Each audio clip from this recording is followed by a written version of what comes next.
sesuai dengan surat keputusan Bupati Aceh Besar nomor 141 garing 49 garing PJ.K garing PD 2020. Masa jabatan Rusli sebagai Kecil Kampung Lampanah Baru telah berakhir.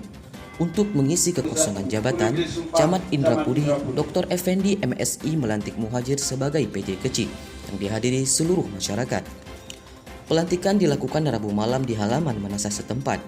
Proses pelantikan Muhajir dihadiri langsung unsur Muspika Indrapuri, di antaranya Polsek dan Daramil, perwakilan KUA dan Mukim.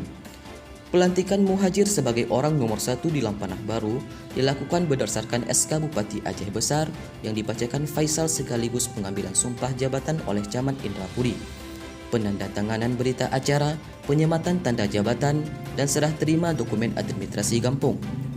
Kegiatan pelantikan ini dilakukan dengan meriah dengan berbagai penampilan seni dari Sanggar Binaan Kampung Lampanah Baru yang ditutup dengan penyerahan cenderamata, pembacaan doa dan sesi foto bersama.